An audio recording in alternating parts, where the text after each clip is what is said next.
Hello and welcome to a very special edition of the Last Word on Spurs. Of course, you can find us on iTunes, we're on Audio Boom, we're on Spotify, and we are live on YouTube for this very special show. We are celebrating the Last Word on Spurs' birthday, and we've got a Tottenham Hotspur legend joining us on this special show. Captain Bulgaria, between 2006 to 2010, the country's all-time leading goal scorer, regarded as one of the country's greatest Bulgarian players of all time. Between the period of 2006 to 2008, he played for the mighty Tottenham Hotspur, 90 appearances, 46 goals, League Cup winner in 2008, Player of the Season, and also the PFA Premier League Team of the Year. We're delighted to welcome Dimitar Berbatov to the Last Word on Spurs. Dimitar, how are you? Well, I'm good. After that introduction, I'm pretty good. There's a lot to get through with you, believe me. We haven't had that privilege of doing that with a lot of guests on our show, so thank you so much for coming on. We've got a lot to get through, so I'm going to hand over to Lee McQueen to start this very special show. Brilliant stuff, Dimitar. Absolute pleasure to have you on the show. Cannot thank you enough. But what we really want to start off with is what was it like growing up in Pirin and the effect football had on you? What kind of really defined you as a footballer, Dimitar? Well, I was probably lucky that my father used to be a football player. And when your dad is a football player and me and my brother, it was easy to choose our path in life. And back then, there was nothing to do, actually, after school. There was no phones, no computers, no PlayStation, not things like this. So you go out there and you try to play with your friends in your block apartment where you live. And it so happened that we play all the day football, and that was our passion. And it was just easy to follow my dad's footsteps. Well, it was not easy, but it was easy to choose what we can do. And as I said back then, we have a lot of garage where on our block, and because we didn't have goals, we practice on the garage, kicking the doors, kicking the ball onto the garage, and just bounce back, and you control it. You need to improvise and to know how to get better. Then people start chasing after us to beat us because this is their garage. You know what I mean? And it was a funny things to watch. Really? But simple life, simple things, and probably because of this, in my experience in my life, it's these simple and small things that help me develop some of my habits of controlling the ball, for example. This is more habits that start to developing from early age. And from then on, it was, just playing football, and that's it. Brilliant. Dimitar, so in 2001, you completed a move from CSK Sofia to Bayer Leverkusen. How did you find that step up moving from that club to the Bundesliga? Did you feel as though that was a quite big step to make at that stage of your career? Well, it was because, as I said many times before, I was 19 or something like that, and I didn't actually looking to change my environment and to change my surroundings and my team. I was focusing on my team in Bulgaria, but sometimes life, give you unexpected things. Come say hi. Hi. Come on. And even if you're not prepared, you need to take the chance and risk and go outside of your country. And this is what happened with me. I was a young boy, go to Germany. I didn't know the language. I didn't know anyone there. I was going by myself. And it was hard purely because I was very shy. I was very not letting anyone easy into my comfort zone, into my inner circle. And that was my problem. Probably one of the things I would change if I can go back is to be more open when I go to a new environment and new people, new teammates, anything like this. And in Germany, I was lucky though to go to a team where everybody was so friendly and so helpful and so passionate with me because I spent 5 years there. And honestly, I became a man there and a football player as well, developing greatly. And this was one of the best decisions in my life, honestly. It was hard to leave my country, but it was necessary, and it was the best decision. Dimitar, lovely to talk to you tonight. What did you know about Tottenham Hotspur Football Club before you joined, and what made you join Spurs? No, I said it before, and I said it not in disrespectful way. I said it that I was in Leverkusen and I was coming to my 5th year in the team. I was playing, I was scoring goals. The team was starting with me, and I was envisioning myself staying there for all my life in Leverkusen. You know, I was envisioning me doing what Maradona have done for Napoli, and I doing this for Leverkusen. You know, staying, trying to help them to win something. And I didn't.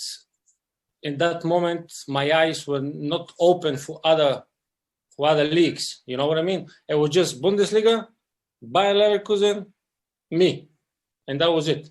But then, obviously, when you grow up, probably in every person life comes a moment when something happened, and then you open your eyes to new worlds, new leagues, new teams, and stuff like this. And this is exactly what happened with me as I was scoring goals.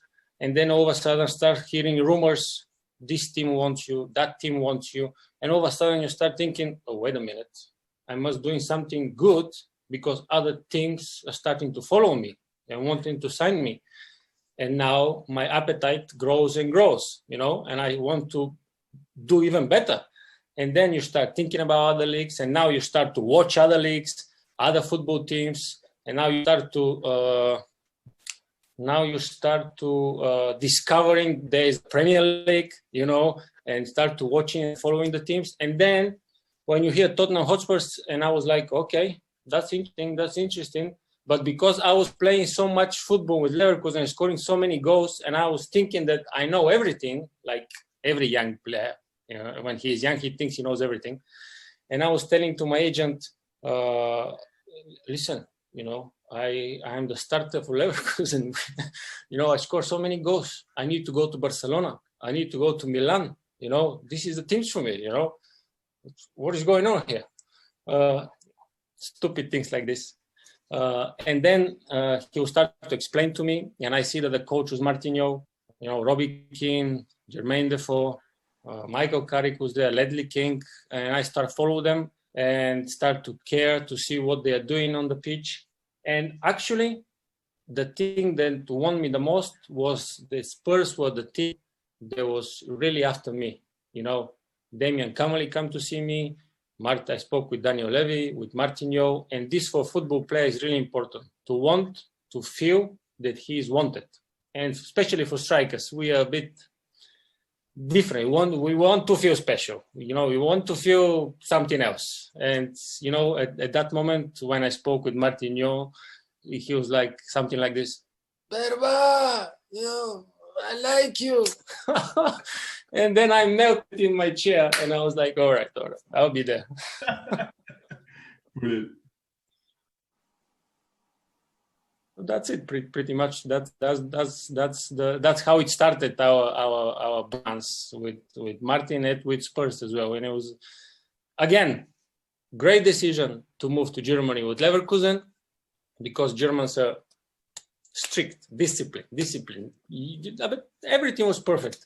And then another best decision in my life was joining Spurs. Berba, yeah. You arrived into the squad with the likes of Zakura, Malbronk, Chimbonda, Benoit Asuakoto, and you joined the likes, as you mentioned, Robinson, Dawson, King, Defoe, Keane, Huddleston, Genus, Lennon. What were your first impressions of joining Spurs? And did you believe at the time you were joining a top club that could genuinely challenge for top four and for trophies?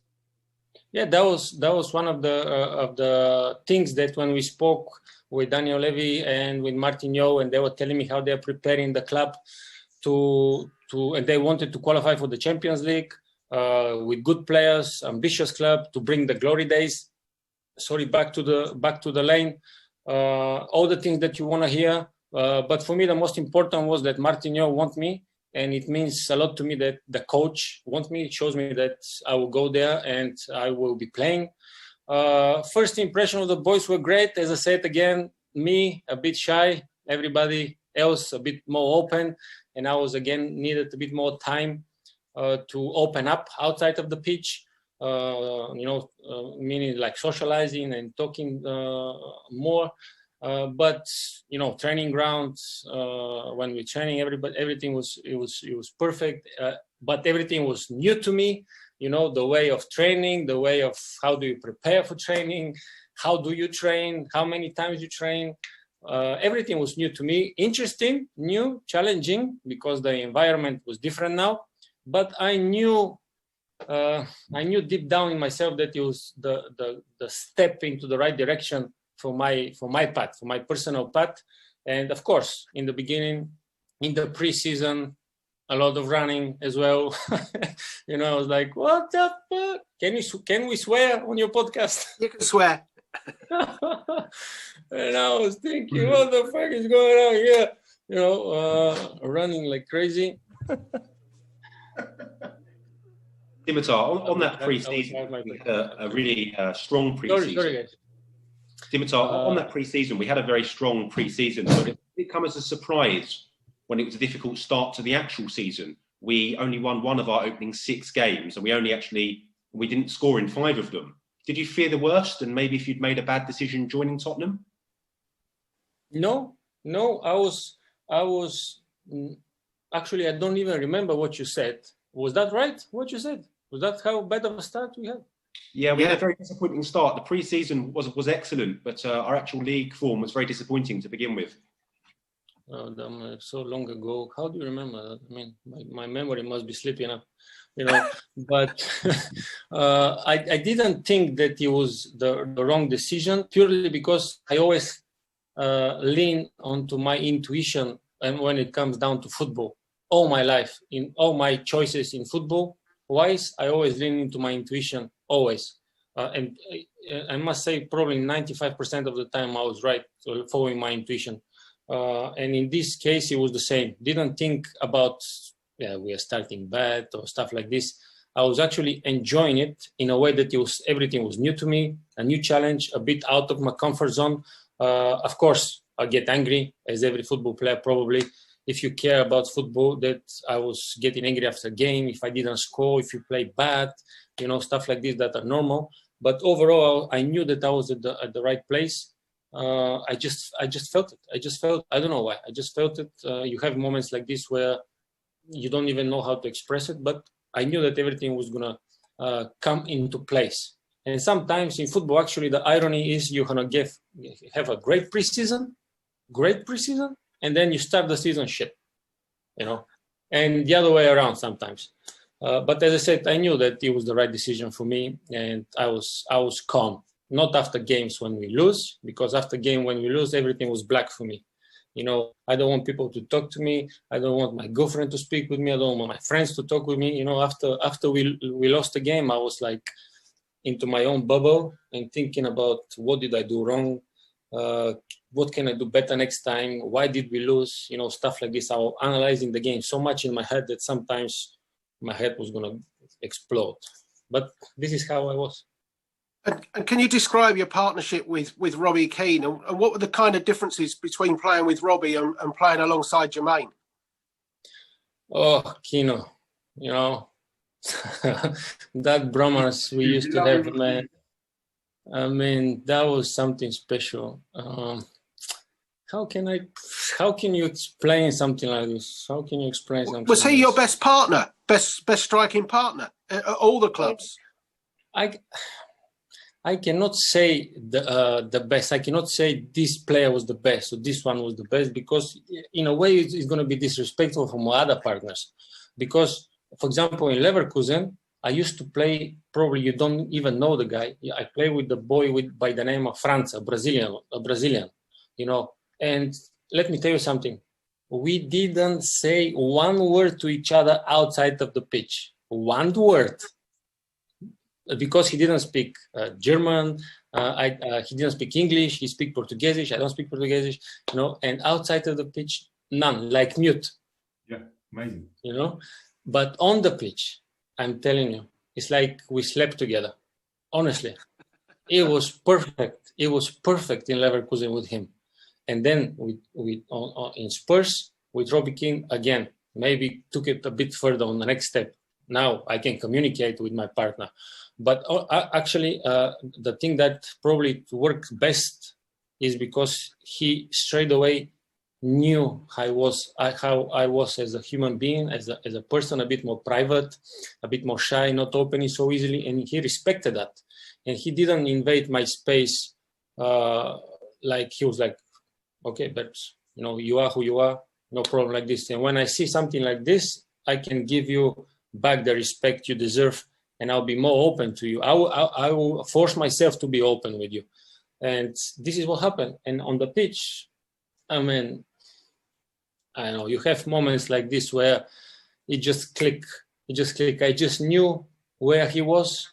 He knew where I was. I will give him the ball if I was if he was in better position, and vice versa. There was no selfishness, There was a competition, of course, and on the base of this competition, both of us, I think, we both became better players in the process. We scored so many goals and we enjoyed so much. I mean, so much we enjoyed.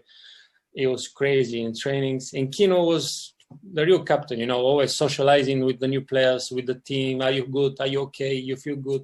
Organizing stuff outside of the pitch, Berba, come on, mate, come on, things like this. You both look like you can still play. And we'll come back to Spurs. Strike up. We wish, but our time have passed. But as long as we did have our time, everything was perfect. I mean, that was great moments, honestly. It was beautiful.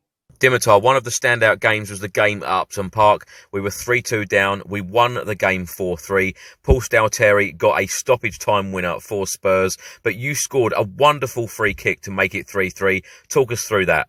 I don't remember exactly if that was my first crazy game in England, because after the game I was sitting in a dressing room and thinking, what the fuck, man?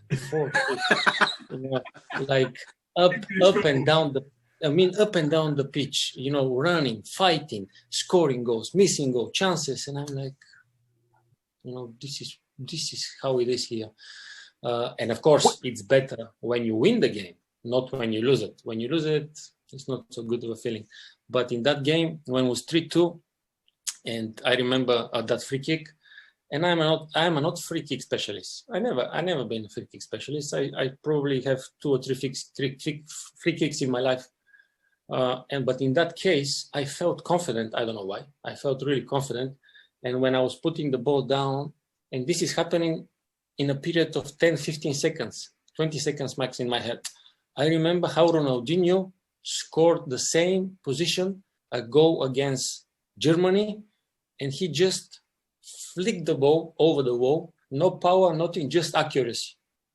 And this, I don't know why, it popped into my head. And I'm like, okay, let's try this, I don't know what happened.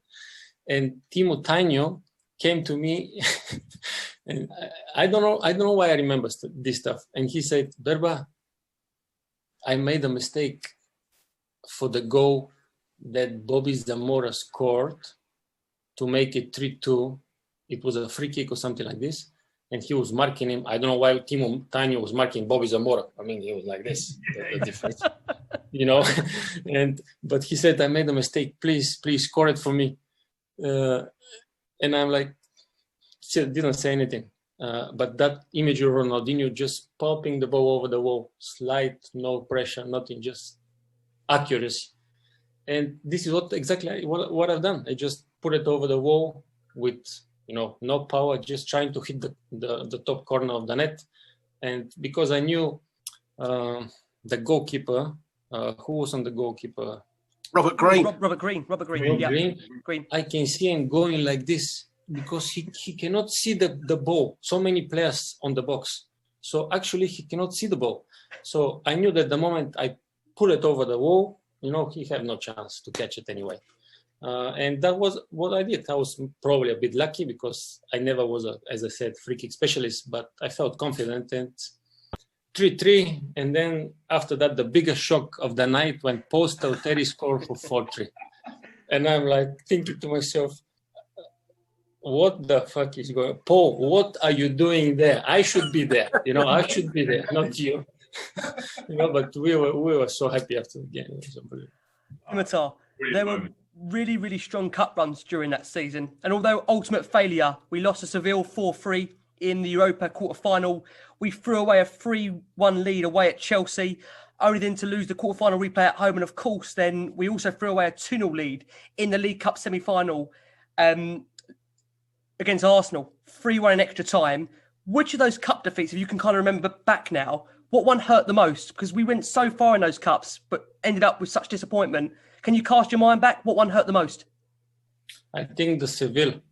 I think that the Seville game, it was the worst penalty in the history of football the referee gave against us. There was no penalty. I still remember that incident clearly because we were so angry after the game in the dressing room. We were so angry, disappointed. There was no penalty, and we played so good of a football. Me and Kino, I think we took the lead. I gave it to Kino. He scored early on in the game. And again we were enjoying, but that decision ruined the night for us. I still remember that. It was disgraceful. And make me angry even if I speak now, because we actually not knew, but we felt that we can do something in that competition, and the other two you mentioned, it was again hurtful, but in my opinion that UEFA competition against Seville, that was our moment to shine, and that the referee just fucked us. Totally. Story of Spurs, isn't it? When you look back in history and you look back even most recent history, we've had similar moments. That summer, actually, a young Gareth Bale joined us. What were your first impressions of Mr. Bale? Could you see what he could go on to achieve? Was he performing kind of in training? You could see, obviously, he's very, very young during that period. But, I mean, what he went on to achieve at Tottenham and then on beyond is just unbelievable. Did you see that in him, Dimitar? No, I'm not going to lie. I'll never be the person who say, yes, I knew back then he was going to be a superstar, one of the best in the world. No, because I was concentrated on my own development. I was concentrated on me, bringing my best game to the team so I can help my team with my goals, with my system, with the way I play. And Gareth was very young, of course, but obviously then I left. And as I left, not hopefully, but probably with pure concentration, determination, training, and performances, he went to become one of the best in the world, and this comes to show you that, talent can come from everywhere. And Spurs have always have an eye for talent. And now that he is back in familiar environment, hopefully he can bring that, that sprints, that passing the defender, the goals, everything that he is known for, because I'm happy that he's not going to sit on the bench anymore and wasting the talent that he have. And now he can be, just injury-free. Hopefully that'll be the case, injury-free, and then I think that everything else will be okay for him. Fantastic. We had another poor start to that season. We won just once in our opening 13 games. You got controversially left out at Newcastle, and there was rumours of a conflict with Mourinho on the sidelines. And then, of course, we had the night against Getafe where we learnt, where the crowd learnt at half-time Martin would go. Why do you think that it did go so badly wrong at the start of the season? Or what do you remember of that Getafe night? I remember the bad season start. Yes, this one I remember, because ultimately led to the Mourinho being sacked. And that was really sad day personally for me, because he was like a father to me. He still is. We keep in touch. Of course, as a father, sons have their bust-ups. Of course, I have mine with him. It's normal. But respect and the love was there, and it still is, and forever will be there from my side and for his, I'm sure. But that poor start of the season, that was, I don't know, unexpected probably. And in the end, in football, sometimes it can be cruel game, and in the end, you cannot fire 20 players. You fire the manager. It's normal. And it was a sad day, and I almost cried in the end when he left. And it can be even cruel, exactly what you mentioned, to know at halftime that you can be sacked. That is even worse. That is, you can say, disrespectful in a way. But you try to understand it because it's football, and sometimes things like this happen in football. The game was, I don't know, I think it was... We should have done better at that game as well, for sure. I mean, the whole the first game, the first start of the season, we should have done better just for us and for him. I think everybody loved Mourinho in a way that, I don't know, he's just likable. This is what I think. This is my opinion. And he was really passionate about the team and always telling us like, Berba, we're going to bring the glory days back to Spurs, stuff like this. And love it. Yeah, I mean, we felt that as fans, Dimitar. Like with Mourinho, we just felt like that. We loved him as fans as well. So you can see that in for sure. Yeah, but still, in the end, as I said, sometimes there's no happy ending, guys. Sometimes there's just cruel things happens. Sure. So obviously, he was replaced by one day Ramos, and of course, Gus Poyet came in as his assistant. Did you think that was a good appointment, and kind of what were the differences between Ramos and Joel? Well, we all knew Juan de Ramos won the Europa League with Seville, and probably that was one of the decisions to put him in charge, to bring a cup to Spurs. This was my thinking. Interesting move, interesting hope. We didn't know him personally. We get to know him into the preseason, and let me tell you something. We run in Germany. We run a lot in Germany, but with Juan de Ramos, guys, he was pretty much even, and maybe sometimes over the top. And we run so much. People were throwing up after running, Yeah, and we were like, Mister, please, are we going to Gus? And like, Gus, please tell him. We are football players. Come on, Or when we were doing laps around the pitches at the old training ground at Spurs. There were 3 or 4 pitches, and we were running around all of them. And I'm like the last one with a couple of boys, and I'm like, for fuck's sake, slow down. We are football players, right? But he was actually he was a great guy. He was a great guy, and one of probably the best compliments in my football life, in my career, came from him after already we established a good connection, and he knew what I can do. And in that period when my transfer was getting ready, and he came to me in one training session, and he's like, with his English, but the problem with him was that his English was not the best one. That what was his letdown in a way, I think. But he came to me, and with his English, he's like, Berba, what's going on? And I'm like, well, I don't know, waiting. And he's like, if you leave, the beautiful football will live with you. And I'm like, like, boss, I mean, football, but thank you for the compliment. For me, this was a great compliment, because I always try to play beautiful football, great football. And your manager to come and say something like this, it's in a way appreciation of your skills, and it was great to hear something like this. And in the end, after the first game in charge, I think it was against Middlesbrough when he took charge, and he came to me and he's like, Berba, I'm going to leave you on the bench. And I'm like, in my head, what the fuck are you doing? What are you doing? Yeah. Thinking in my head. I didn't want to say anything. First impression, stuff like this. And I'm like, oh, okay. And he say, I just said the same to Robbie Keane. And I'm like, continuing in my head, what the fuck are you doing, honestly? Thinking. And after that game, I don't remember how we finished, actually. Maybe a draw or something like this. After that game, the next game, I think we play away at Maccabi Tel Aviv, if I'm correct, because long time ago, Europa games.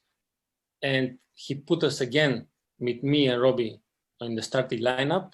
I score, and he score. And from there on, it was business as usual, Probably he needed to, I don't know what he wanted to do with that thing, but in the end, when he saw what we can do together with Kino, and he trusted in my ability, everything was business as usual in the end. Berba, that League Cup, that season saw us end our trophy drought. But sadly, like I say, started the latest revenge over Arsenal in that semi-final from the previous season. Talk us through the night. Tottenham 5, Arsenal 1. White Hart Lane was rocking. What was your experiences of that? I was the most angriest person after the game. You know why? Go on. Because I didn't score. That was it. Everybody was jumping around in the dressing room, and I'm like, what the, I was happy. I was happy, of course. I was enjoying because we played to the final, we destroy Arsenal.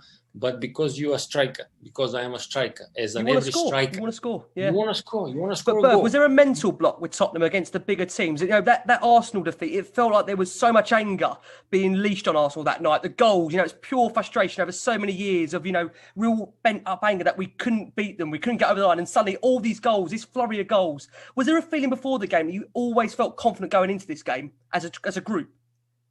As a group, yes, because we had a great bunch of players back then.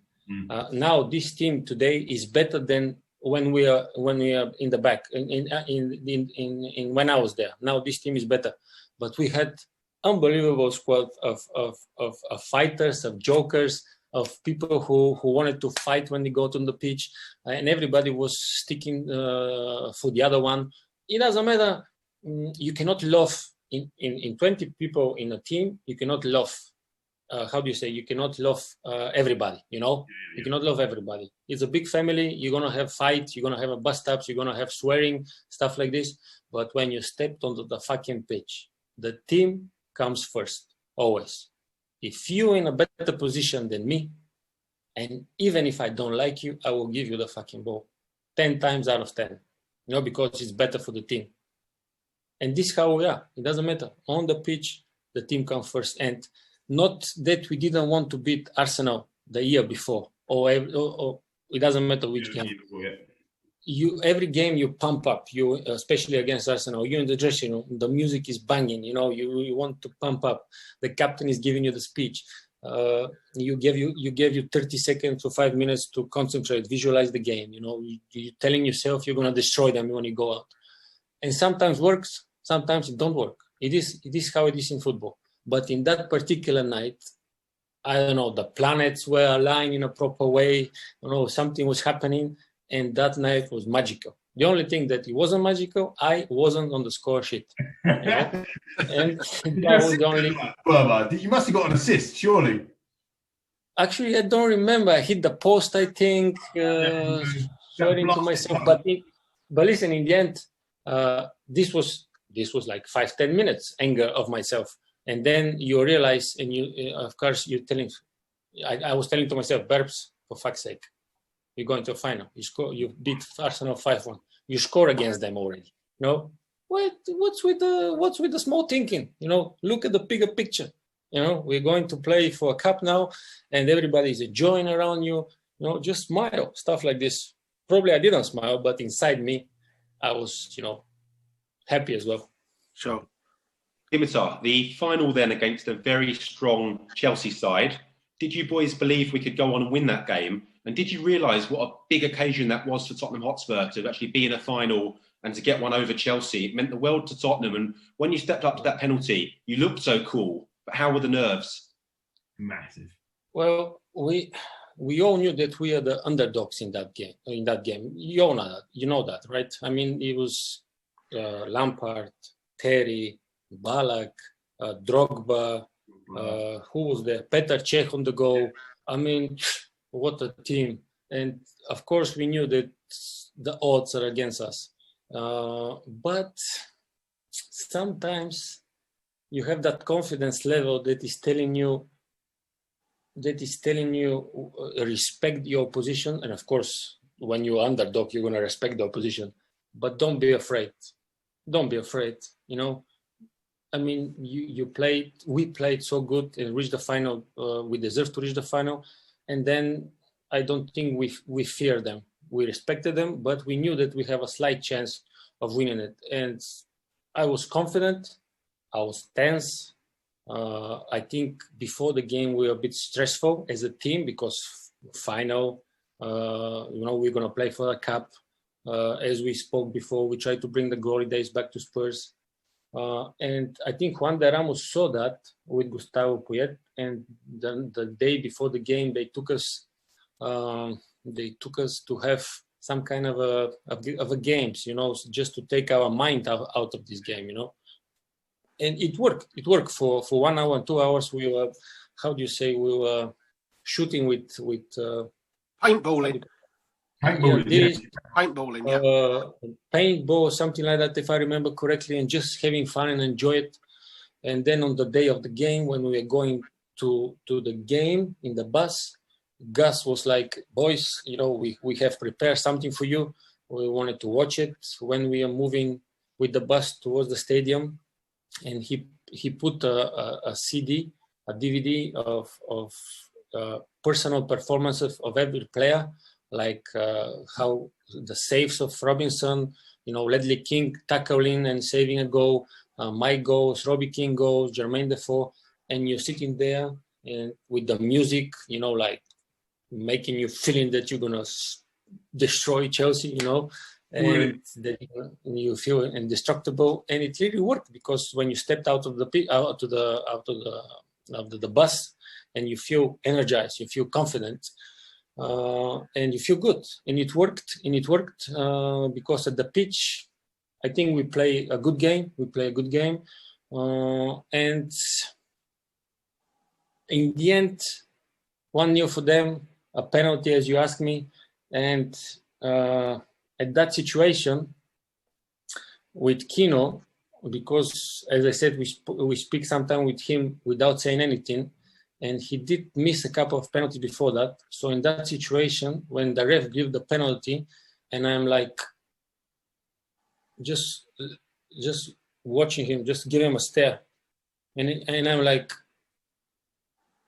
and from the other side, he's doing like this, just take it. No, yeah. You do it. And I guys, I felt so confident, honestly. But I felt confident because I was playing good, I was scoring goals, I was making assists, and this for a striker is everything. And your confidence is going to be sky high when you do something like this. And it doesn't matter if it's Wembley, 90,000, Petr Cech, one of the best. If you score and if you play good, your confidence is going to be here. And in that moment, I feel exactly like this. And I have a particular way of scoring penalties, and I didn't want to change anything. And I just told myself, Berbs, stay true to yourself. Everything will be fine. Again, 20 seconds in my hand. I like, just take it, shoot it. And I tried to look cool. Probably there was like... You did look cool. You did, exactly. You were cool, exactly. There was like... Coolest man at Wembley. There was like probably 95% coolness and 5% a bit of nervousness, like all human beings. We try sometimes to sabotage ourselves with negative thinking, and sometimes it happens in the worst possible moment in life. And I was like, just one time I was thinking, don't think about if you miss. And I tried to put that thoughts away. And I think it helps me because I felt confident because I was scoring goals. And the moment I see Petr Cech bending the knee going one way, I knew that I just needed to put it on the other way and he had no chance. Even if I put it so slow, and I put it slow on purpose because sometimes you look even cooler and you think, what are you doing? Why don't you shoot it through with pace? No. Sometimes it's just about accuracy and just thinking how to do it. And then after that, when Wood scored that goal, man, it was crazy for us. And we knew that we were going to win it. And after that, I don't even remember what happened when we won the cup. Honestly, I don't even remember. I just remember the joy in my first cup. And I was like so happy. And I remember that I didn't give it to anyone on the pitch. I took it with myself. Chimbonda wanted to hold it. And I'm like, fuck off. It's my cup, my first cup, Taking it with me everywhere around the pitch. And actually, my father was at the stadium at that day. And he didn't watch me score. And I'm like, what? And he's like, well, I couldn't bear to watch. What happened if you miss? And I'm like, well, Dad, I didn't miss, I scored. So you missed to see your son score at Wembley. What the, crazy stuff. It was proper scenes. I mean, it brings back such good memories. You know, that day out at Wembley for us fans, like you say, the trophy drought was over, and you guys brought the glory days back. And actually, after that fantastic win, we then pretty much ended Chelsea's league title challenge with an utterly astonishing, crazy 4-4 draw at the Lane. Although yourself, you could have actually won it, I think, in the last few seconds of the game. Talk to us about that, Berba, if you can. You know, that 4-4 draw at the Lane was just utter madness, wasn't it? Well, I still regret that game. I still regret that game because it should be 5-4 for us. Honestly, I remember it. I remember it. I remember that last-minute chance when I just feint that I'm going to shoot, and Alex, probably they're still looking for him somewhere on the there. He was sliding tackle, and then I saw, what was the name of the goalkeeper? I forgot. I think it wasn't it Carlo Cudicini then? It was Cudicini. I think it was Carlo, yeah. Cudicini. And just before I shoot, as in a penalty, I see him going, you know, just going with bending the knee like this, and I just see that. And I'm like, all right, you've done. And I'm shooting on the other way of him. But he is like, with the finger here on the gloves, he touched the ball and he goes out of a corner. And I'm like telling myself, Bears, fuck, man, that should be 5-4, honestly. But that game, again, only in England, man, probably only in England. What a game, what was. I mean, I don't remember how it moved, how the score was moving. Was it 1-1, 2-1, 2-2, 3-2, something like that? I just remember that we scored so many goals, and the goals of Kino, I mean, that was some kind of a goal. I mean, that was unbelievable. It was a ridiculous goal, wasn't it? I think it went 4-2, didn't it, lads? I think there were 40. Yeah, I think 4-2. It was 2-0, 3-1, 4-2. Yeah. At that point, we were thinking, you know, classic. Chelsea have done us again. But then we come back. I mean, Kino's goal was absolutely outrageous. It was unbelievable goal, and you know, got us back in it. And then to get down that 4-4 was it's a crazy game, wasn't it? Utterly crazy. Yeah, and that's how. I mean, it was entertaining. I hope for the people watching from the outside. It was entertaining for us as well, in a way that we scored a lot of goals, but at the same time, it was disappointing sometimes because we didn't pick up the points which count the most in football anyway. But we did for sure entertain, and we tried to, not to look cool, but just to have a good, beautiful football, like playing in a way that Spurs wanted us to play, with attack, not thinking too much about defense. We just attack and score goals. Maybe you can say that we are a bit more stupid that way, romantic in a way, like that you just go and play pure football and just score goal and don't worry about defense. I love it, Berba. I love football like that. That's it. Yeah, but it's, in honesty, that's why I say football can be cruel, because even if you can get away with that in the past, now it's not like that anymore. Unfortunately, that is not how it is. You can have that in 5-a-side games or lower league football, but in professional football, unfortunately, it's not more like this. But back then, honestly, me and Kino, we knew that we can do something special. Yeah, some games didn't happen, but most of the games, I think that we have so much fun with him up front. You say it can't happen, Berba, but it's just happened at Old Trafford on Sunday. Well, you have a point, and I must say, I said when we speak with friends, take nothing away from Spurs. It doesn't matter that they play one man more than United, but in that particular game, the bromance between Harry Kane and Son is getting better and better. And now that you put Gareth Bale into the mix, I mean, if I'm the defender, I'm going to have nightmares probably, you know. And hopefully, as I said, hopefully they can stay fit, because we all know how English football sometimes there are too many games. Schedule is hectic and crazy. But if these two can stay fit, and I was impressed, actually, put aside Son and Kane, I was impressed by Ndombele and Sissoko. And sorry, the name is a bit difficult for me. The new guy, Højbjerg. Oh, Højbjerg. Yeah, Højbjerg, because these three, they were bullying they are bullying the other players whole game, and visioning of the game, positioning, interception, reading of the game. Everything was happening, and they were controlling that game. And I'm happy to see Ndombele getting more and more playing time, because I think he is a good player. I think he's a really good player. Yeah. Say that again, Berba. He's a good player, yeah? Tungi Ndombele, we like him, yeah?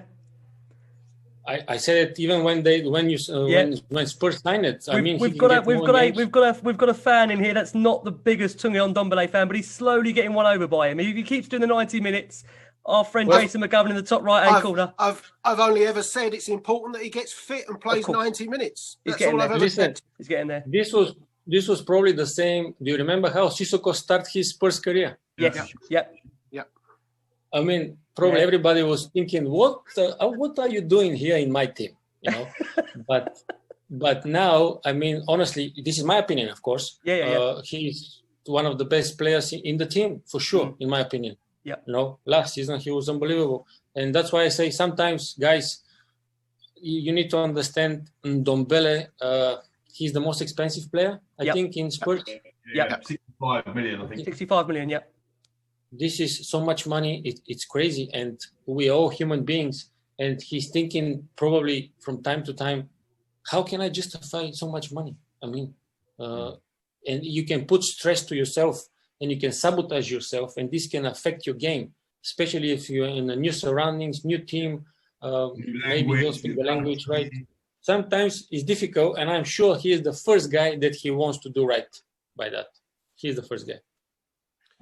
Just after that final, talk of the move to Man United started to surface, and it carried on all summer. Robbie Keane by then had already got his move to Liverpool, and you obviously weren't getting your move. How did that affect the relationship with the players, the club, the manager, and how frustrating was it just having to wait for that move? It was frustrating in a way that in England, I get to know that later at that point, and going further into my career, everything tends to happen in the last day of the window, stuff like this, you know, which is not good for us, for football players. It's entertaining for everybody else, probably, news and stuff like this, more dramatic. Business-wise, you can save money, you can, you know, you pay maybe more sometimes. This way, it was frustrating. But the relationship with my teammates, nothing changed, because, guys, you need to understand that in football, when you're in a football team, with your teammates, they will get and they will understand your position and your situation. Because in the end, everybody can be in that situation in one point in his career. And when you have good understanding with your team and they know where you're coming from, they will understand that. And this was in my case, of course. And they will understand that everybody is following his own path. In that path, along the way, you're going to be hurting some people, but not on purpose, but purely because I was following my own path. And of course, people will be disappointing. People will be suffering and they'll be angry.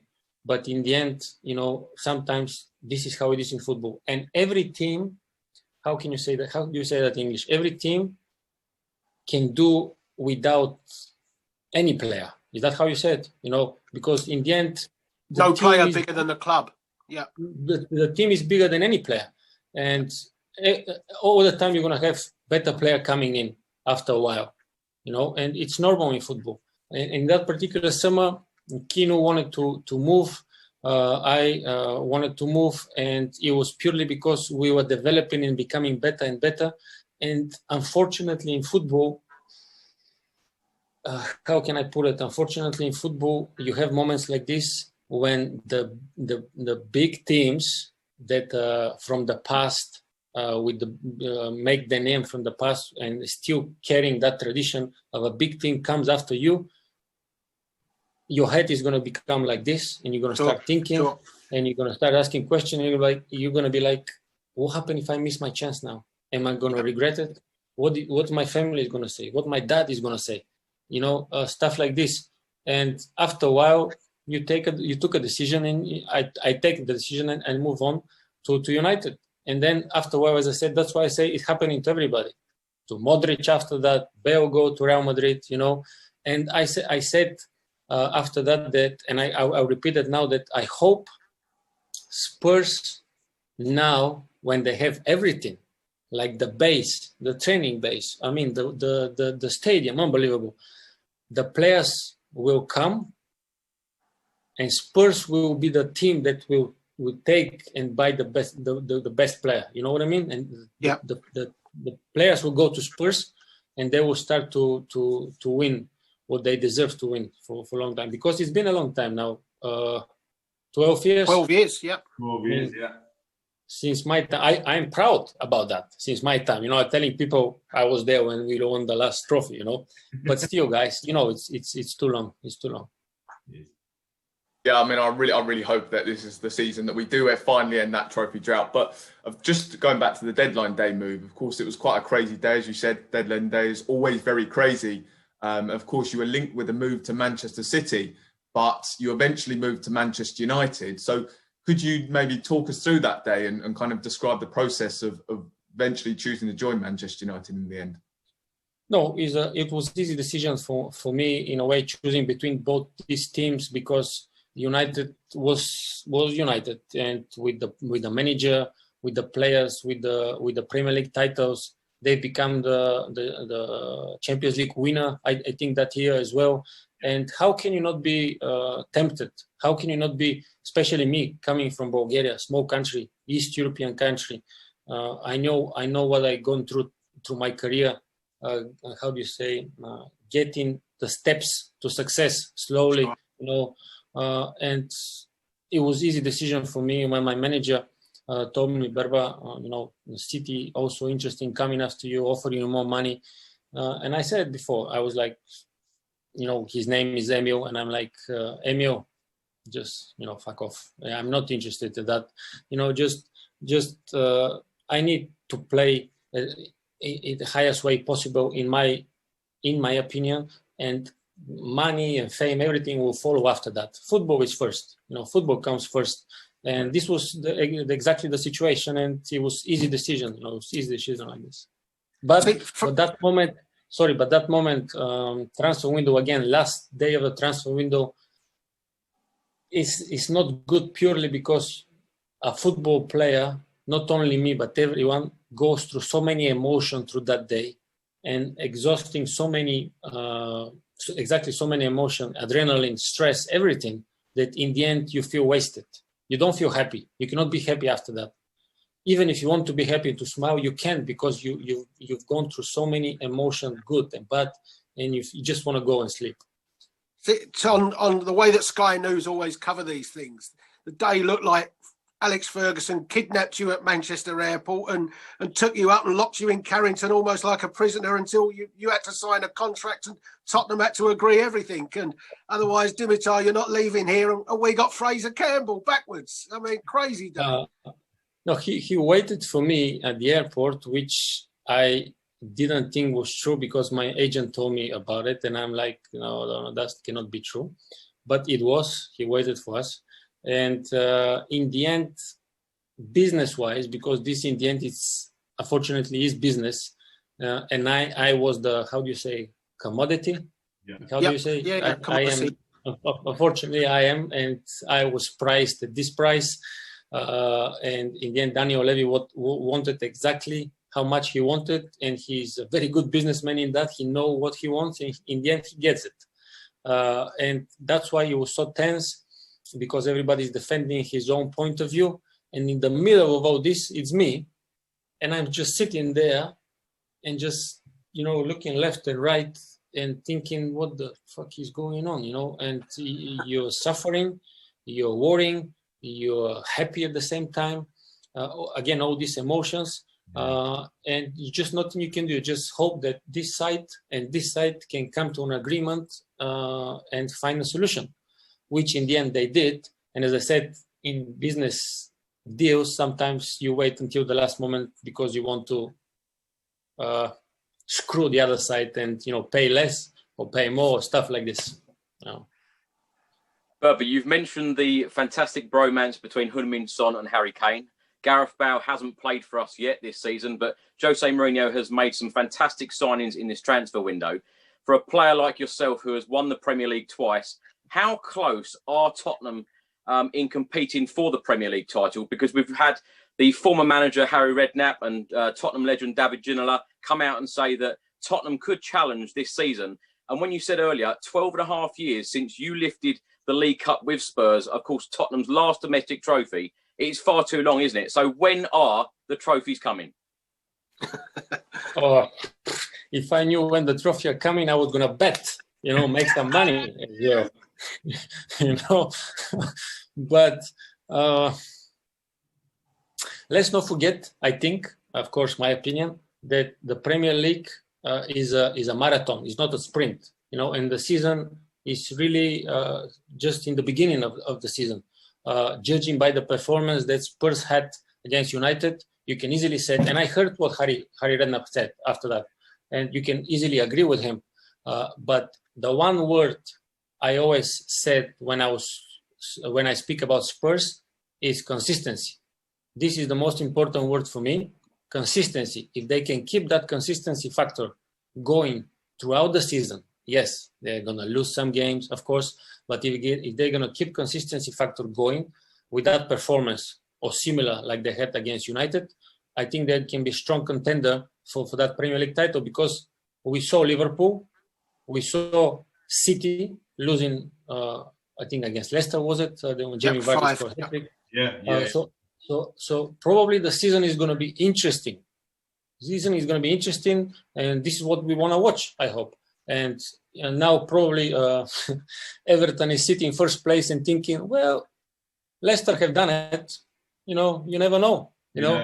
So in the end, this is probably the season when people saw that Liverpool is not unbeatable, and when you concede 7 goals, then you have problems there. I mean, United 6, City are not performing well, what I see. So this is probably one of the chances that Spurs should take advantage of, but consistency is the word. They need to put it on the dressing room, probably. Dimitar, do you think, though, that Jose Mourinho will deliver trophies at Tottenham? Well, I wanted that to be the case, and I think that, I don't know, if someone new can agree with me that maybe one of the reasons Daniel Levy put him in charge is because wherever he goes, he win trophy. Spot on. I mean, that is not coincidence. That guy, for so long, he's been one of the top coaches in the world, winning trophy wherever he goes. And this is probably one of the reasons he's in Spurs now. The moment was right, probably. And now when he start with one full season in charge, he knows that the expectations are high, that the focus and the stress level are going to be high, and people are going to start asking questions if the team is not performing well. And in the end of the season, if Spurs didn't win something, there are going to be questions for sure, because it's easy to criticize, guys. This is the most easiest thing to do in the world, to criticize. But I think, I think I saw it in the documentary about Spurs, which, by the way, was great. It was unbelievable. That he said that he knows that the stress and the questions are going to be towards him if he didn't probably deliver a trophy or something like this. Berba, we saw the pleasure of you being at our new stadium. We watched you in that Legends game. Just that, we've got a couple of questions left. We're not going to keep you too much longer. It's been an absolute pleasure having you on the show. And we just want to find out what you're up to now. What are you doing with yourself? Are you looking to be involved in top-level coaching? What are you up to now? What is Dimitar Berbatov, the man, doing at this moment in time? Well, I took my A license in coaching last year. I will be going for my pro license. Just we need to see how it's going to be done because of the virus situation and stuff like this. But I will took this for sure pro license, because if the moment down the road came for me when I would like to be a manager, I need to be ready. I need to be prepared, and of course, I need someone to give me a chance in this kind of work. Other than that, I have my foundation, 11 years strong, going now, helping talented kids back home here in Bulgaria. And as I told you guys, I just published my autobiography in English. My Bulgarian one was published 1.5 years ago. And it took us a bit longer to translate it in English, because from Bulgarian to English is not easy. And I just wanted to keep exactly everything as I speak and as I think and as I joke and everything as how I am. But in the end, we've done it, and I'm very proud with that. Dimitar, just on your autobiography that I'm sure myself and many Tottenham fans are really looking forward to reading, what's it called and where are we going to be able to buy it? It's called My Way. It's called My Way. I stole that from Frank Sinatra song, if you're familiar with that. Because I like that song. I like that. I'm in love with that song. And I just put it on the book, and I think it's fit the way I think about it. Fits you, doesn't it? I mean, that does fit you your way. It's your style. Well, probably we all tend to think that we all have our own unique way of doing things, and everybody's different. But I just thought that it's a good way, because in life, in football, as I mentioned before, I always played my way of football, and I was lucky enough to play with under managers who never told me to change anything in my game, and I stayed true to myself, and probably that's why I scored some of the goals I scored, and I'm very proud with this as well. And the book you can get from my website, berbatov.com. It's easy as that, and I hope people will like it. I explain really in details about everything. And especially my first touch, people ask me about that a lot. But on that first touch, can you just tell us very quickly? We've got to let you go. You've been absolutely amazing with us here. For those out there that are going to ask you, because for me, you were my, looking up, you were a god to me as a player, watching you every week. That touch. Can you just explain, how do you get that touch? How does that happen? Can you just explain very quickly how that happens? Tell us, please. Well.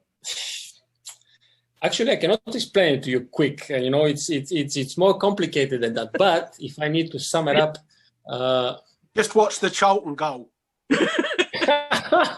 That sums it up. Read the book. If I need to sum it up, when I was a small boy, and I explain it in my book, and I have a picture with that ball. I used to have a basketball. I don't know how we used to have a basketball back home. And back then, basketball was a really heavy ball. Yeah. And I go outside and nobody out there with me. And I don't know why. Nobody tells me to do this, but I just do it. I take the ball because I'm still 10, 11 years old, something like that. And I just throw it. And then I stop it. I throw it and I stop it. I just do this all day long with basketball. When it's cold, your eyes start to water in a little bit, but, it doesn't matter. I stay, throw, stop. And then when you grow up, that habit in me start to get better and better, start to unlock in different situations, and I start to advance in the movements, turning and moving, and when someone is chasing me, and continue to do that exercise. Until this day, I always do that exercises. And if you watch me carefully in my playing days, when we were warming up before the games, every time I was kicking the ball high and controlling it, kicking and controlling, preparing for the game, because I knew this is not my best, probably my best weapon, that first touch, and I needed to know that I was ready. I needed to know that I was ready. Dimi, is it possible for you to sign a copy of the book, and we'll give it as a competition prize, and maybe you can give us a question for a possible, for somebody to win the copy of the book? But the books, they're all signed by me. I sign it. Fantastic. I sign it, and I send it to the people who have purchased them, because I knew that with the signing book, this is how it is. It's more valuable anyway. Yeah, with the signing book, it's a good copy. So all my books are signed. So if you can give us a question for the listeners to win a copy, and then we'll do a competition with the podcast. Caught me off guard here, though. Spurs related, ideally. yeah, Spurs related, but fuck. Can you help me with something here? Just something easy. I don't know. Maybe your first ever Spurs goal or something like that. Maybe. That's a good shout. Maybe my favorite Spurs goal. Okay. Yeah, okay. But how do they know who is my favorite Spurs goal? Are you going to tell us off air? You tell us, and that's fine. Or maybe that's pretty easy. But maybe who did I score my first goal against? Or Yeah, something? let's go with that. Let's go with that. Nice and easy, yeah. Okay, yeah. Who All did right. Dimitar Berbatov score his first goal against? Like I say, we'll get a copy of that book out to you. Berba, from me, been an absolute honour, been a pleasure, been a privilege having you on. You've spent more than, like I say, the time allocated you were going to give us. So thank you ever so much. Been a pleasure. I'm sure the guys want to say a quick couple of words. Yeah, fantastic to have you, Dimitar, and good luck with the coaching and everything you do, mate. Yeah, Berba, thank guys. you very much indeed. Thank you. Thank you, Dimitar. Guys, Dimitar, Thank you. Thank you, Dimitar, for your time. Pure I'll pub. catch you down the road, guys. No problem. Okay, thank you Cheers, so much, bye-bye. Dimitar. Cheers, Dimitar. Thanks for your time.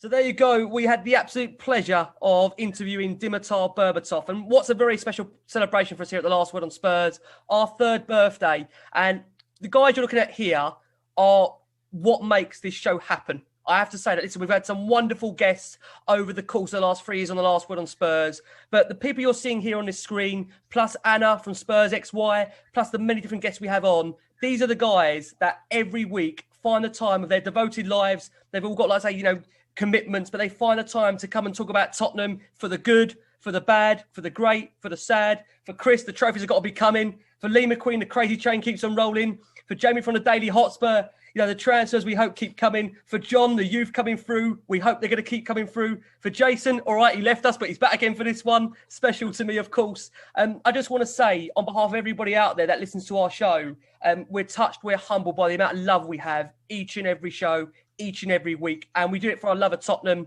That's purely the reason for it. We absolutely love doing the shows. And, to have Berbatov on with us there, special guy, special character. I think for our birthday, that was a very special show for us. And I just want to say massive thank you to you guys to make this happen every single week. It is a real team effort. It really genuinely is. And like I say, if I just pass over to Chris, what a great interview that was, Chris. What a man. It was fantastic, wasn't it? Unbelievable. And the fact that he said that the trophies are coming and Tottenham could actually challenge for the Premier League title this year makes me feel even more excited than before. The trophies are coming, talking about, being on with you guys all the time, it's absolutely fantastic. We absolutely love what we do.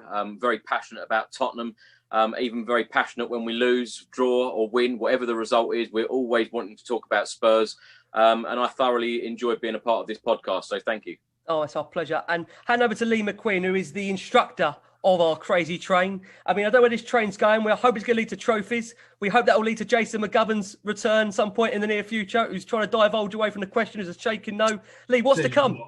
We play swashbuckling football like we did on Sunday. Jason will be back in a couple of weeks. Don't worry about that.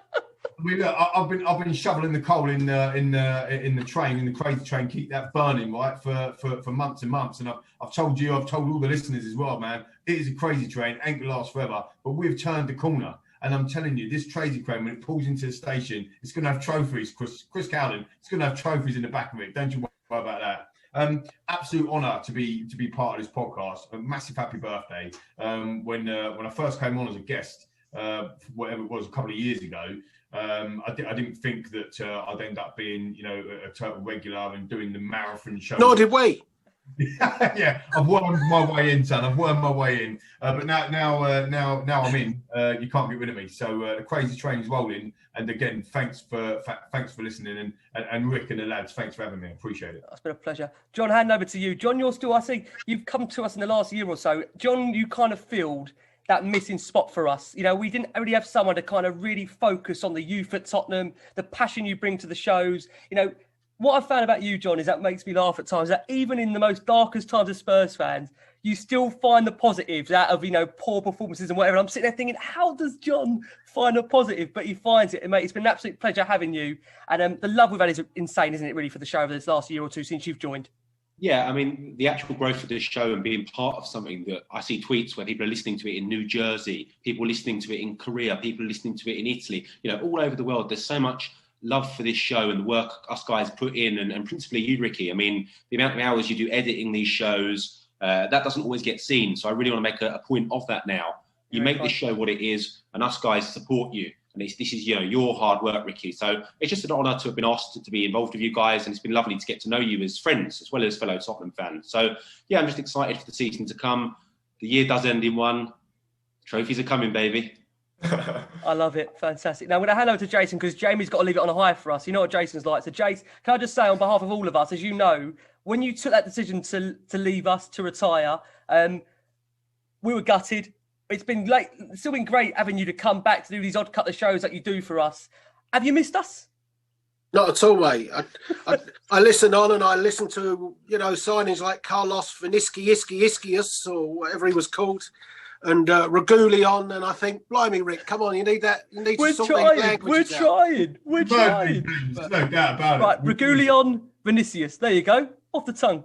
But it's great to see you in white instead of your normal black Mike Dean outfit. Just for you.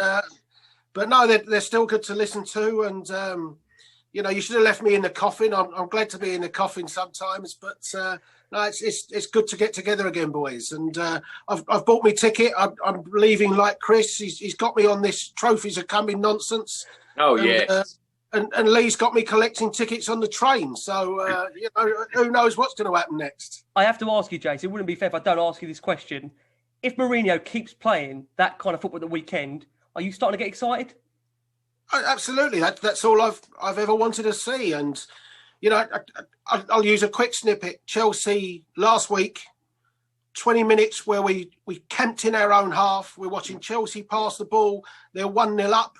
We suddenly go up the other end and start attacking, and we look a different side. And, for me, I know people disagree, but we've got Son, Kane and Bell, and they're our match winners, not Sanchez, Dyer and Toby. Just play on that front foot, and you're seeing. I think maybe Jose also realised that a little bit, that there's so much attacking talent in this team. We don't have to play low blocks. We can go and express ourselves. And if Tottenham Hotspur play football like that, then I'm fully on Lee's train.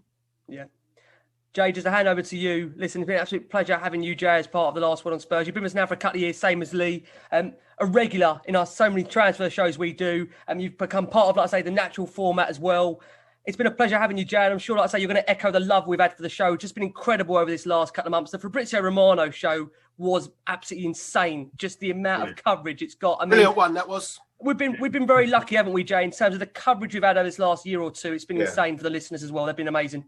Yeah, it's been crazy, and tonight was a magnificent show. I mean, to listen to Dimitar Berbatov, a guy that we've all watched over the years and seen been such a fantastic player for Spurs. I mean, that was a fantastic opportunity, and again, just thank you to all the listeners for all the support. The messages we receive has just been fantastic, and it's always really nice to hear that people are enjoying the show. And as John said, I think, you've got to say a big thank you to Ricky for all the work that he's done for this show. Because, we do, we love talking about Spurs, us guys. And, obviously Ricky is the one who always puts in the hard work. So that's definitely worth saying. But absolutely loved it. And hopefully, we're going to have so much, some really good stuff to talk about in the future. Because, we came so close during my time here to winning that trophy. But you now feel as though Spurs are in a period where they're going to give us a trophy to finally talk about, I believe. Well, we're in this position. It's a guest as well, isn't it, Rick? Sorry to interrupt. Yeah, please. As well. Now, the people that, the work that you and all of you guys as well, but Rick, that you put in to get the guests on, and then the guests come on and they give up their free time. We've had some outrageous, brilliant guests on, not only just, the ex-footballers like Dimitar was utter pleasure to talk to, but also all the other guests that we have on, the regulars, the semi-regulars, people that, there's a queue now to get on the show. It's a queue to get on the train. Don't worry about that. And it's fantastic, and long may it continue. I think it's an absolutely, it's brilliant to be a part of something that you've built here, Rick. It's superb, mate. I've got to just say to close it, I think, for me to walk away, with 5 or 6 now long-term friends for life, it's funny because they say social media, and as we know, I think we've all seen it, it can be quite a poisonous place. I think, this shows you out of anything, good can come out of sometimes bad places, because I've met 5 or 6 guys that I know that I've got an unbreakable bond with, that it's not only just about Tottenham, we talk about general life as well, believe it or not, even though we spend our lives talking about Tottenham, we know each other on a personal level as well. It's just, incredible to have got to know these guys personally. It's been an absolute pleasure. I wouldn't change a thing. And please, please, please, we've got Europa League, Carabao Cup, Premier League. There's so much to look forward to come. I have to believe this season the trophies are coming, to use Chris Cowling's line. You got three things to say. You got Son, you got Kane, you got Bale. I mean, are you having a laugh? I mean, we put out a tweet, didn't we? Was it yesterday, day before, which absolutely went mad. How many goals these front three are going to score? Jay's done a voting cast, yeah. And it just completely banged over 13,000 hits on the poll, and what was it? It was 50% won with a top four finish and a trophy. People are starting to believe, and a lot of us have always believed. But I'm telling you, this is happening. We are the last piece of the puzzle, not Last Word On Spurs, not like just a few people. Us fans, we are the people. The minute you start talking about Spursy and talking about this and talking about, it's gone. It's changed. A switch has flipped. The penny has dropped. Whatever cliche you want to say, the reality of the situation is we're winning something this year, probably two things, and we can challenge. Trophies are coming, Jason. Can I just say, for this special show, if you've been listening to us or watching us, we're on obviously a very special, live stream here. Jason just put up I can't even say this. Jason's put up a placard there saying trophies are coming. So if you're listening on audio, you've just missed that. Jason McGovern believes the trophies are coming. Let's do a final roundup if the trophies are coming. Let's start with John. John, is this the year? Is this the season on the Last Word On Spurs where we actually have a trophy to celebrate? Double, double, double. Harry Kane has won the double. John, love it. John's love it. John's always All right, let's hand over to Jamie. Jamie, is this finally the time? Last Word On Spurs, third birthday we're celebrating right here. Is this going to finally be the season that we can all get together as a group and watch this Spurs team under Jose Mourinho get that trophy? Yeah, it has to be. I mean, you look at that team now, and as we've all said about that front three, I think that you've got to win something with that front three now. I think that the summer that we've just had has been really special because it feels as though we have kind of built a proper squad now. You look at the options that we have, so there's so much to be excited about at Spurs. And of course, you've got the manager in place as well, who's won 20 major trophies across 16 years. So he knows how to win trophies. We brought him here hopefully to win trophies, and I'm very confident that he's going to deliver this season for us. Jace, obviously, of course, we are still going to have you on in and out maybe the season, not too much, obviously, in terms of the focus on games, more for kind of special shows. Easily. I mean, for listeners out there, Jace, I absolutely loved you. What do you predict for the season, generally? I definitely can see the possibility to win one, but having watched the league so far, I think COVID with crowd lockouts is definitely affecting things, and I think you're partly seeing perhaps when teams are a couple of goals down without that push from the crowd, it's almost an acceptance of the defeat. Mm-hmm. So us scoring 6 at Old Trafford, Villa's 7, Leicester's 5. When you see the big teams starting to suffer like that, I think you can kind of see it could well be one of those funny seasons. And don't get me wrong, I think every team will. I bet there'll be the day where we get done by 4 or 5. It just seems to be that's going to happen. But I'm definitely confident that the Premier League winner won't need anywhere near 97, 98 points. So if you say to me now, give me 86 points and take your chances, I'd do that. I think we've got a great chance to win it because I think 86, 87 points may well be enough. So are we capable of getting 87 points? Absolutely we are.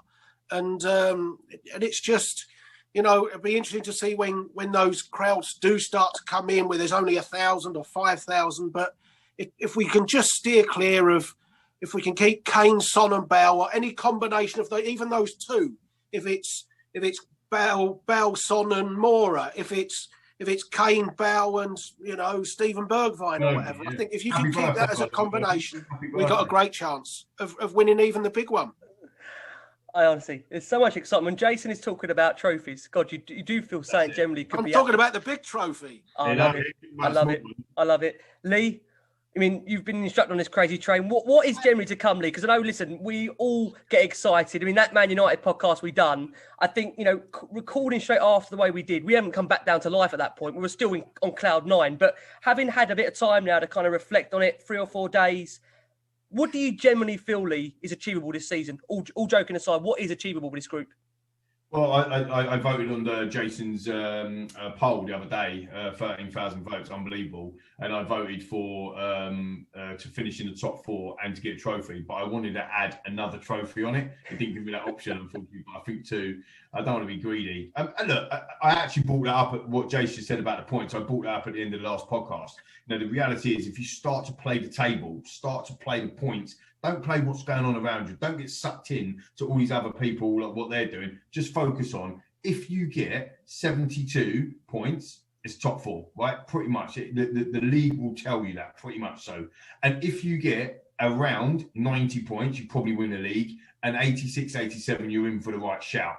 Now, the thing is about, you know, in and around there, it will be a record for Tottenham in terms of points total to win the league, because they've only ever got 86 points, which was from Mourinho in recent history. So the reality is that we're going to have a record-breaking season.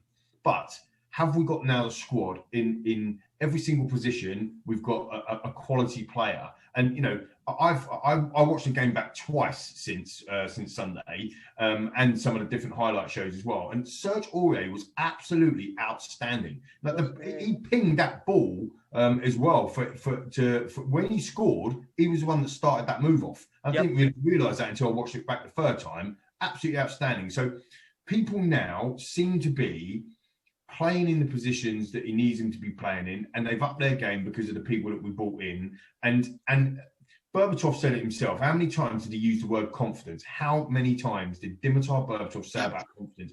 And then, of course, and then he's used a consistency word. And I think if you get 2 of them in there, consistency breeds confidence, and confidence breeds consistency. And it's almost like a double pivot. And if you get them 2 things working in our favour, I think we can go and win something big.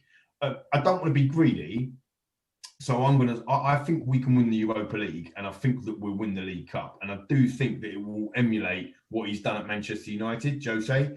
I'm not sure, just because Liverpool and City have had a couple of bad results. They are utter quality teams, and you know, I'm not sure that. I think maybe the Premier League's too far, but can we challenge? Should we be challenging? 100%. We should do it and start believing, man, because we've got to go and do it. Now's the time. We've got everything in place. Yep. Now is the time to go and get it done. And like I said, I don't want to repeat myself and bore the listeners too much, but like I said on the last podcast on Sunday, and I'll say it again now, the process is happening. The pain is happening. All these times, even Dimitar Berbatov said it earlier, you know, he's got that feeling that now is the time that we're going to start maybe collating some trophies. The trophies are coming, Chris, aren't they? It's only fair to end it with Chris Cowling, because he's been the man that has been, my God, ramming it down our throats. If it isn't on Amazon, it's to us in person. It's over the phone. It's on WhatsApp. It's on every. How many days is it, Chris? It's on every social media device you can find it. Chris, the trophies, you heard Berbatov there. You even asked him the question, are they coming? Do you generally believe, Chris, they're coming? Do you feel it this season? They have to come. And I'll tell you what, the other day, I was the first person to retweet Jason's poll, because when Jason McGovern is talking about trophies, tweeting about trophies, you know that Jose Mourinho. Because we bang on about them every week. We bang on about them in the WhatsApp group, as you say. But when Jason is talking about trophies, then Jose Mourinho is obviously doing something right. He's been backed in this transfer window by Daniel Levy. We've got a very, very good squad. We're all feeling super excited. And honestly, you know, all joking aside, when you think of the years without trophies, you know, at the end of this season, it will be the 60th anniversary since we have won a league title. That is absolutely ridiculous. 36 years without a European trophy, 30 without an FA Cup, and 13 years at the end of the season without a League Cup. So Jose Mourinho has to put a trophy in the bank. It's only 2 without an Audi Cup, though. Oh, it has to happen. But all joking aside, Jace, when you think of you know, players like Harry Kane, Hugo Lloris, I've said this on, you know, various shows before. When you think of all these players, particularly someone like Harry Kane, we have to win trophies, you know, for their sake, to keep these players. You know, and Jose Mourinho hasn't come in at Tottenham, you know, just to finish in top 4. He's come to win the big prizes. Yeah, it does feel different, don't it, guys? It does. And viewers tonight, of course. Will a BAFTA count? Will a BAFTA for the Amazon documentary count as a trophy? Yeah, we'll take it. We'll take it as an interim. We'll take anything at the moment. You know, we're not. Take a BAFTA. As an interim before the Carabao Cup final. Right, I want everyone to unmute, guys. Unmute. I think it's only right that we all close the show together. So should we just do one final Come On You Spurs as a big group? I think it's only right for the last word on Spurs. Happy birthday from us all. Listen, hope you've enjoyed the show. We had the wonderful Chris Cowling, Jason McGovern back from retirement, Lee McQueen, Jamie Brown, John from the White Rose on the show. From all of us, come on, guys. Come on, you Spurs! Love it. Love it.